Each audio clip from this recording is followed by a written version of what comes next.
حضور نے فرمایا کندھے چھوڑ دو، کندھے چھوڑ دیے گئے۔ آقا کریم علیہ الصلوۃ والسلام نے ان کے گلے کے اندر جو کپڑا تھا اس کو پکڑ کے جھٹکا دیا، اسلم عمر، عمر اسلام لاؤ، اللہ اکبر۔ اور ساتھ حضور نے حضرت عمر کے دل پہ ہاتھ رکھے، اللہم اہد قلبہ، اللہ عمر کے دل میں ہدایت ڈال دے۔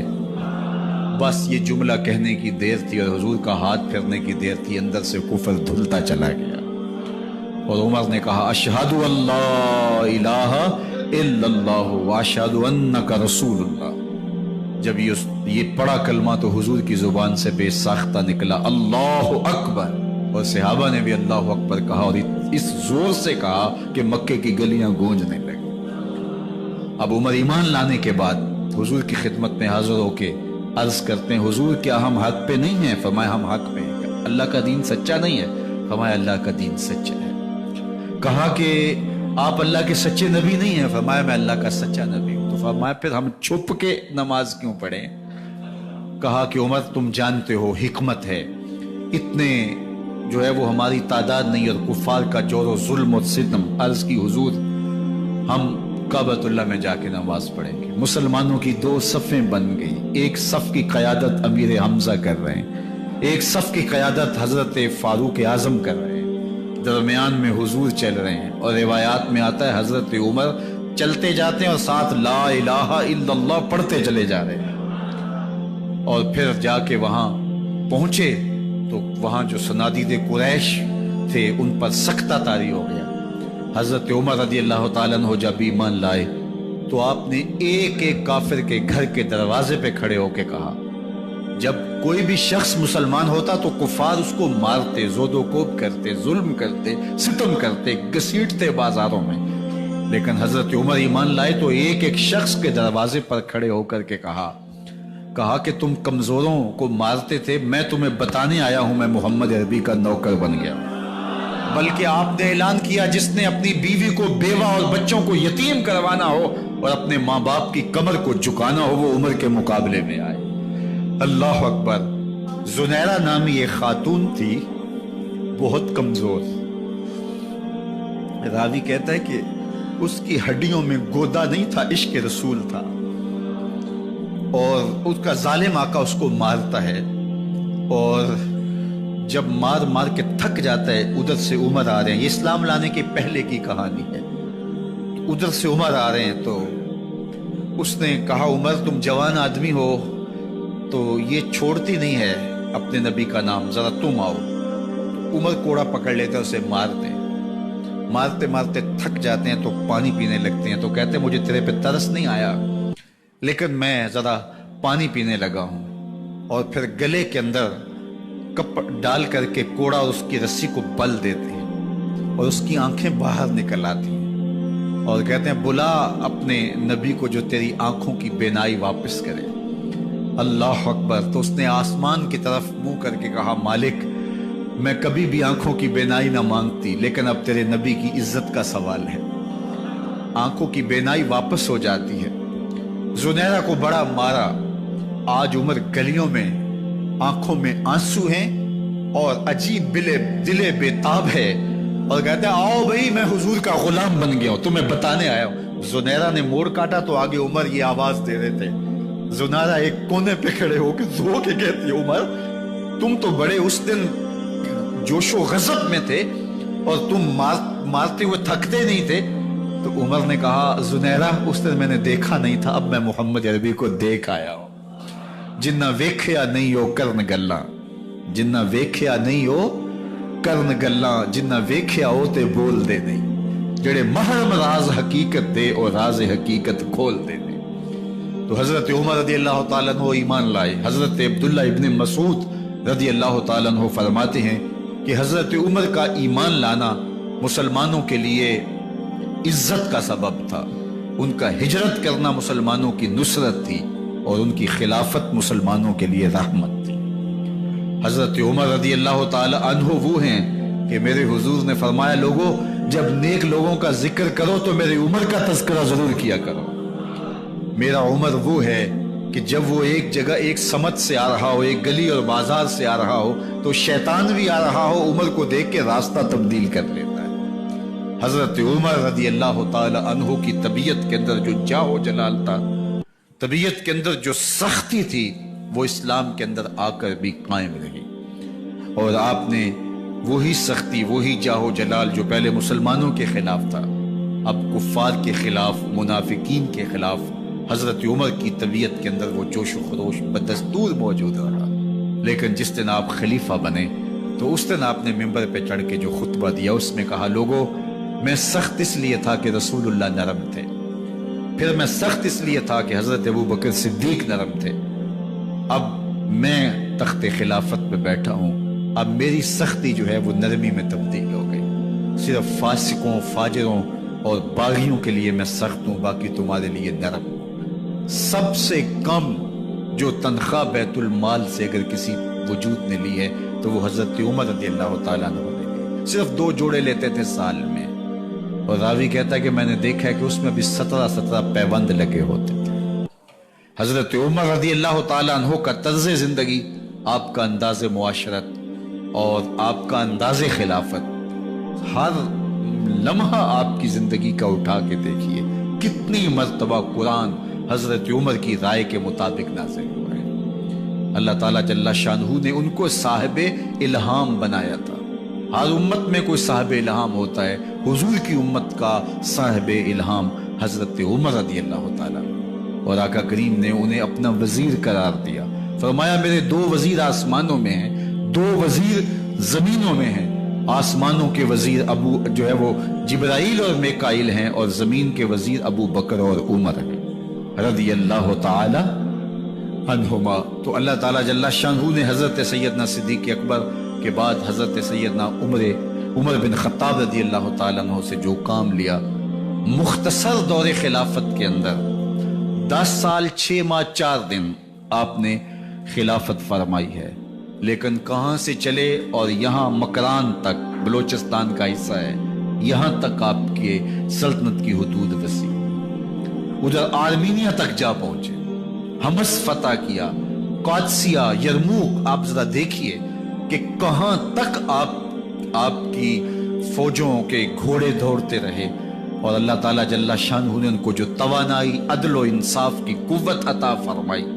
اللہ اکبر، جب زمین پہ عدل کیا ہو تو زمین بھی حکم مانتی ہے، اور حضرت عمر وہ تھے جن کا حکم ہوائیں بھی مانتی تھی، زمین بھی مانتی تھی، جن کا حکم جو ہے وہ آگ بھی تسلیم کرتی تھی اور دریا بھی ان کا حکم مانا کرتے تھے۔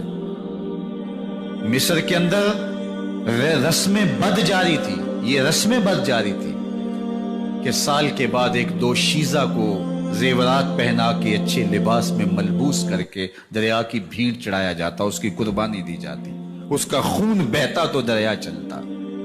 جب اسلام مسلمانوں نے مصر فتح کیا تو گورنر نے لکھا کہ اسلام تو اس طرح کی رسوم کی اجازت نہیں دیتا، لیکن خشک سالی ہے، لوگوں کی فصلیں ویران پڑی ہے، تو حضرت کیا کیا جائے؟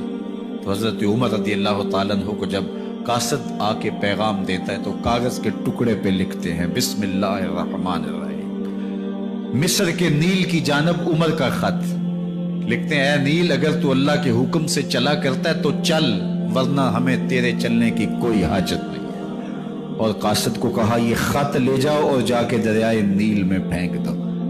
قاصد جا کے خط دریائے نیل میں پھینک دیتا ہے، پانی آتا ہے، ایسا دریائے نیل چلا 14 صدیاں ہوئی ہیں آج تک کبھی بند ہی نہیں ہوا۔ دریا حکم مانتے، آگ نکلتی ہے۔ لوگ حضرت عمر رضی اللہ تعالی عنہ کے پاس آئے، حضرت لاوا پھوٹا ہے، آگ نکل رہی ہے اور مدینے کی طرف بڑھ رہی ہے، اب کیا کیا جائے؟ فائر بریگیڈ تو زمانے میں تھی نہیں۔ عمر نے اپنی قمیض اتاری، جس قمیض پہ 17 پیوند لگے ہوئے تھے چمڑے کے، کہا یہ قمیض لے جاؤ، جدھر آگ بڑھ رہی ہے آگے ڈھالنا، آگ پیچھے بھاگ جائے۔ زلزلہ آتا ہے تو زمین پہ دھڑا مارتے ہیں، زمین رک جا، کیا عمر نے تیری چھاتی پہ عدل نہیں کیا ہے؟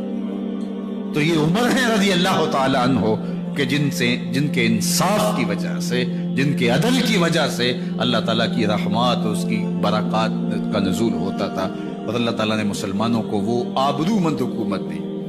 کائنات کی تاریخ کے اندر ایسی حکومت آپ نے نہیں دیکھی ہوگی جو حضرت عمر نے حکومت کی ہے۔ اللہ اکبر۔ فرمایا